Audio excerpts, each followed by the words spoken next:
c'est fascinant. En fait, c'est fascinant d'observer un effondrement civilisationnel. Et on est en plein dedans. Alors je me souviens, il y a quelques années, quand Notre-Dame de Paris a brûlé, j'avais fait une vidéo évidemment de réaction et d'analyse par rapport à cet événement. Et je crois que je l'avais titré, ou du moins j'avais développé cette idée dans la capsule, que on assistait là à un symbole puissant de l'effondrement de l'Occident. Évidemment, il y en a qui me sont rentrés dans le lard, qui m'ont moqué par rapport à cette remarque, mais malheureusement, j'ai l'impression que l'avenir m'a donné raison. Et puis quand j'observe la cérémonie d'ouverture de ces Jeux Olympiques 2024 organisés à Paris, pour moi, c'est le dernier clou dans le cercueil, en fait. C'est le dernier clou dans le cercueil, et je trouve ça fascinant. Alors, il est vrai que c'est une réussite. Il faut quand même le reconnaître. C'est une réussite d'inclusivité, une réussite dans les termes d'organisation, on va dire spectaculaire, de la mise en scène du nouveau modèle de société à l'occidental que l'on veut absolument nous imposer. Hein, c'est bienvenu au Wokistan, c'est impressionnant, impressionnant. Effectivement, je me pose des questions par rapport à l'idéal olympique. Parce que le sport, là-dedans, je le vois pas, moi. Moi, perso, je le vois pas.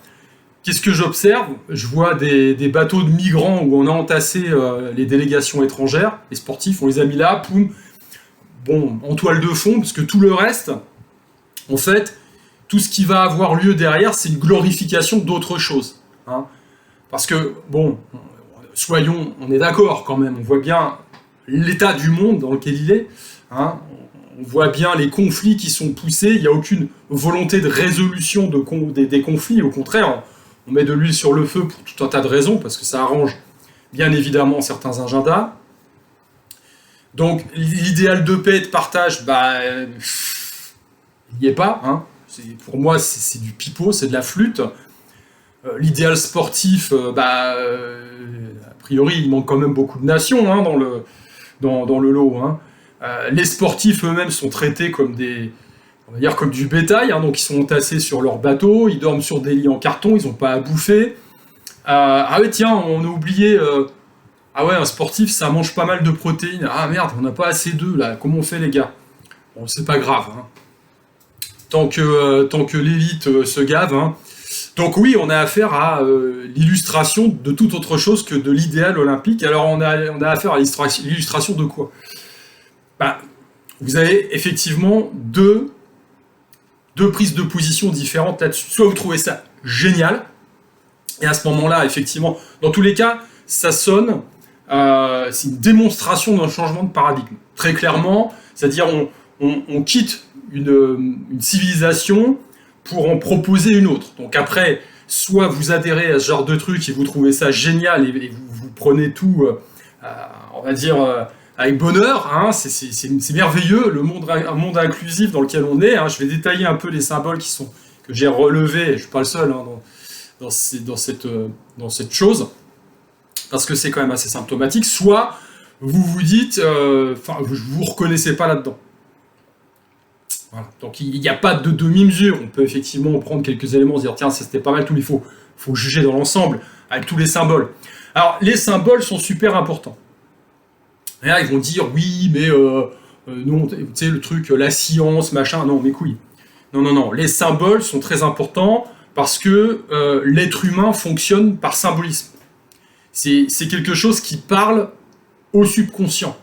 Donc les symboles sont moteurs, finalement, de la vie de l'homme sur Terre. C'est vraiment... Ça, il faut vraiment le comprendre. C'est pour ça que les religions reposent sur des symboles. C'est pour ça que même aujourd'hui, au XXIe siècle, les sociétés secrètes sont bourrées de symboles, et qu'on dit au Pékin moyen qu'il faut croire à la science en regardant BF Merde, et que le reste, ça n'a rien à voir, vous voyez le mal partout. Non. Les symboles sont hyper importants. Et alors là, pour le coup, on a été servi. Alors là, c'est une explosion de saveurs, de couleurs, c'est un truc de dingue. Alors moi, je n'ai pas regardé hein, spécifiquement, mais j'ai suivi sur Twitter les réactions, en fait, et évidemment, j'ai des réactions qui viennent des deux bords, hein, ceux qui trouvent ça absolument génial, et puis les autres qui sont waouh. Moi, pour tout vous dire, par rapport à ce que j'ai capté d'un point de vue, on va dire, énergétique et émotionnel, ça m'a choqué, en fait. Voilà. Alors, je suis pas non plus un béni oui, mais il y a des choses quand même, c'est quand même très choquant. Donc en fait, on a tout, on a effectivement les gamins sur une barque là qu'on emmène dans les catacombes.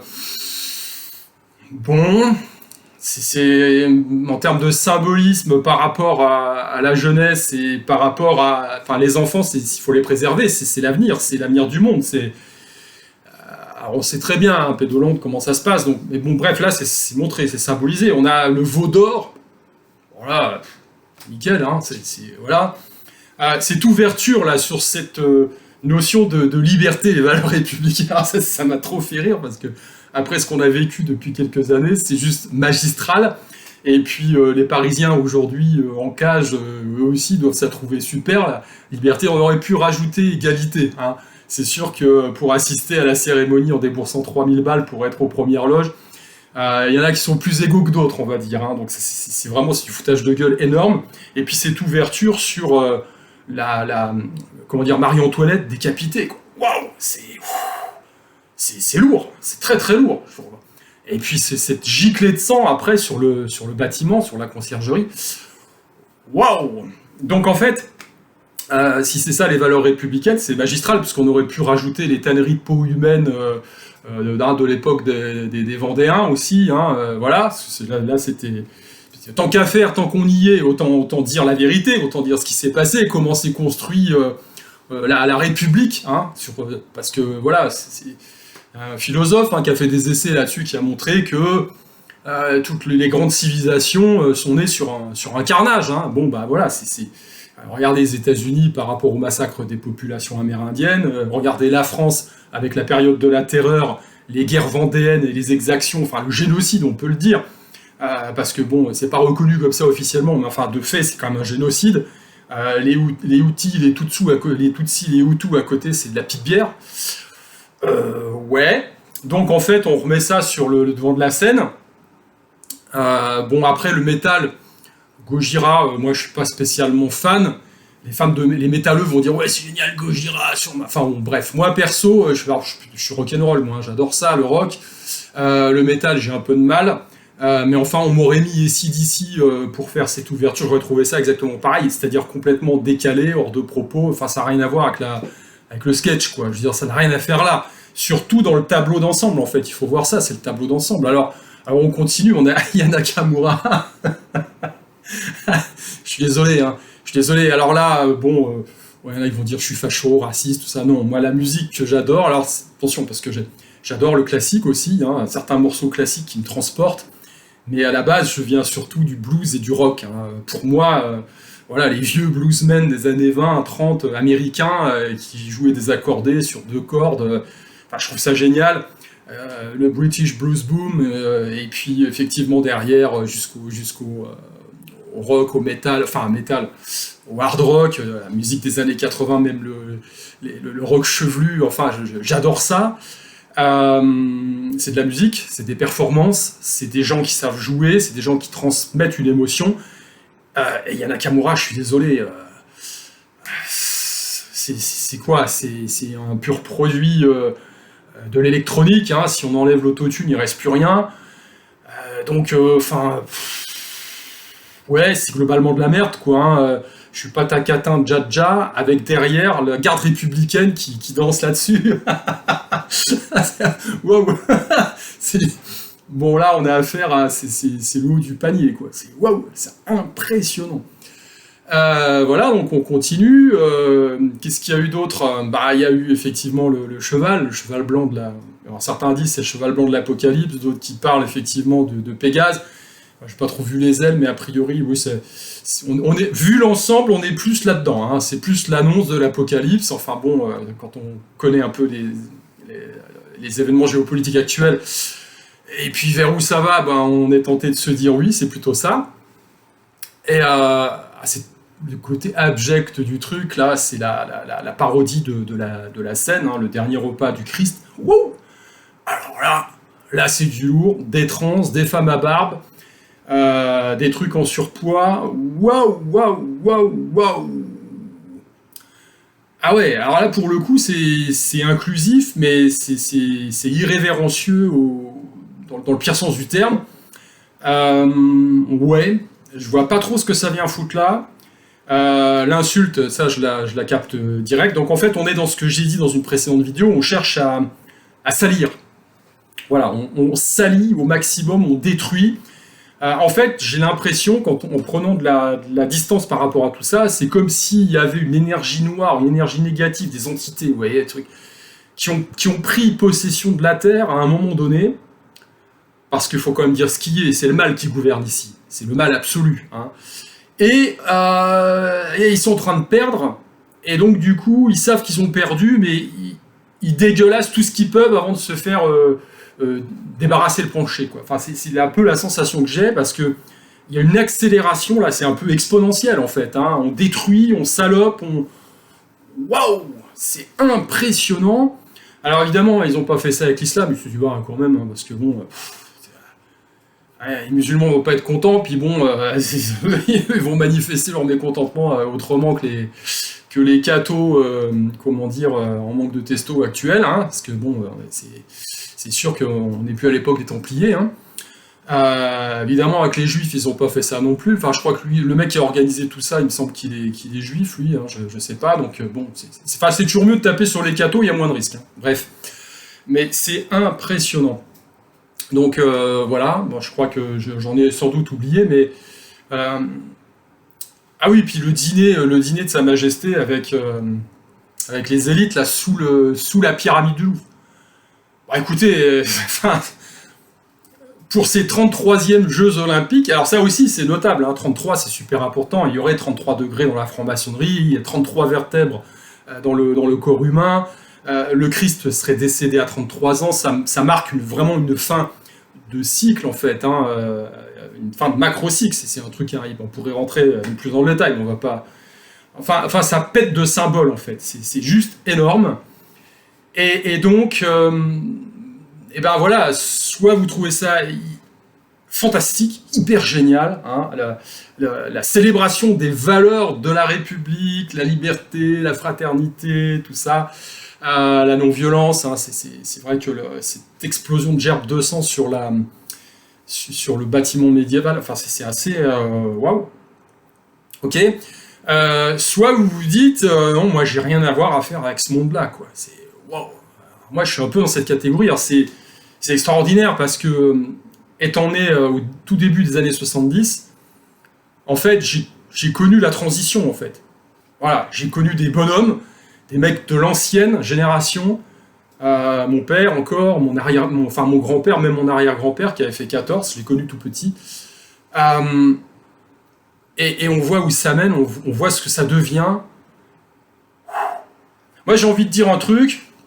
Parce que quand on nous emmènera à la Troisième Guerre mondiale, hein, qu'il faudra aller taper sur l'un ou l'autre encore pour les intérêts financiers et puis eschatologiques d'une équipe d'illuminés, j'ai envie de vous dire, rappelez-vous bien de cette cérémonie d'ouverture des JO 2024, parce que c'est assez représentatif des valeurs aujourd'hui que l'Occident défend, et que vous soyez pour ou contre, rappelez-vous de cette cérémonie en vous disant... Les valeurs qu'on me propose de défendre, c'est celles-là. Donc, est-ce que j'ai envie de défendre ça ou pas ? C'est vraiment une véritable question. Hein. Donc, si vous êtes une femme à barbe en surpoids, enfin bref, et puis qu'on vous dira non, bah écoute, même si t'étais une table ou identifiée comme une licorne, mémère, bah tu prends quand même ton pactage et puis t'y vas. Ça, c'est la beauté de l'universalisme, hein, et puis effectivement, voilà, tout le monde y va. Donc, bah, vous défendez ces valeurs-là, donc oui, tu prends ton sac et puis t'y vas. Si vous n'adhérez pas à ça, il faudra aussi se positionner en disant non, on va te faire foutre, moi je suis désolé, de quoi tu me parles, non, moi non. On me parle, non, moi ça, déjà, on appelle ça des valeurs. Wow. Oui, donc en fait, voilà, que vous soyez pour ou contre, parce que là, en fait, les valeurs sont montrées, tout est montré, tout est dévoilé. Donc, voilà, donc, On vous dira, il faut vous battre pour ça, donc rappelez-vous bien de cette cérémonie d'ouverture pour vous positionner, parce qu'évidemment, on vous la mettra encore à l'envers, hein. On vous dira, ouais, non, il y a des bouffeurs de bébés en face qu'il faut aller dézinguer, parce que les valeurs de la République, machin. Ouais, je trouve ça assez impressionnant. Encore une fois, comme dit, Aya Nakamura, c'est un grand moment, c'était peut-être le moins pire finalement, c'est plus drôle parce que c'est tellement pathétique en fait, que le reste est beaucoup plus violent à vrai dire. La glorification de la mise à mort, ouais. Ouais. À une époque où on devrait effectivement essayer de faire la promotion de la paix et puis de l'entente,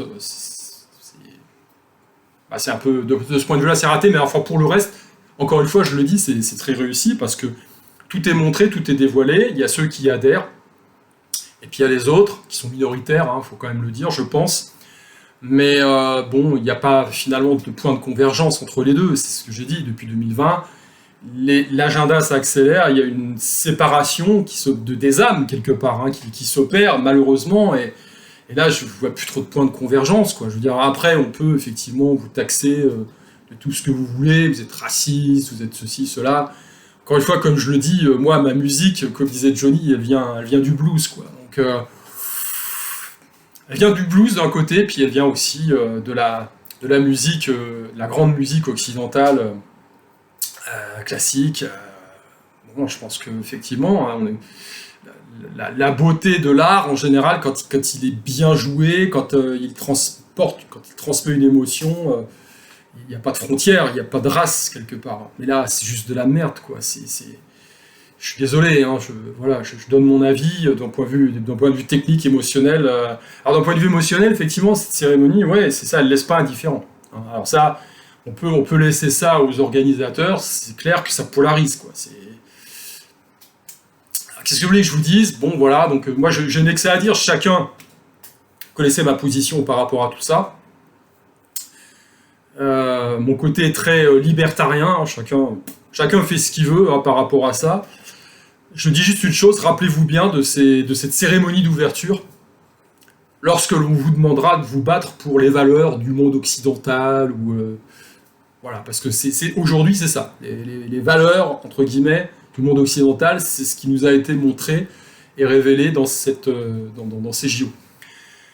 Par contre, ce qui est inquiétant, de mon point de vue, c'est le prochain événement, parce qu'en fait, là, le sport n'a rien à voir là-dedans, au final, c'est juste un prétexte, hein. C'est un prétexte, les mecs, ils sont parqués dans des bateaux, ils sont parqués avec leurs lits en carton, voilà, l'idée, c'est de se faire un gros gueuleton entre nous, sous la pyramide, hein, d'inviter tout le monde aux frais du contribuable, de se faire une grande fiesta plus ou moins sataniste pour satisfaire, voilà. Et derrière, le reste, on s'en fout, hein, c'est clairement ça. Puis si quand même d'annoncer quand même les choses et la suite. Mais c'est un prétexte en fait. Hein. Mais le prochain événement, s'il y en a, qu'est-ce que ça va être? Des mises à mort de bébés, on va manger des enfants, on va éliminer des gens sur la place publique, hein, c'est le retour des gladiateurs, je sais pas, je me pose des questions, parce que si... Là vers où on se dirige, c'est assez... Bon, voilà. Écoutez, c'est tout ce que j'avais à dire, moi, par rapport à ça, parce que, bon, on va pas s'étaler plus, hein, je pourrais être un peu plus véhément, mais on va essayer d'en rester là. Hein. Sur ce, essayez de mettre un peu de lumière dans votre vie, hein, parce que éteignez la télé, quoi. Allez, je vous dis à plus.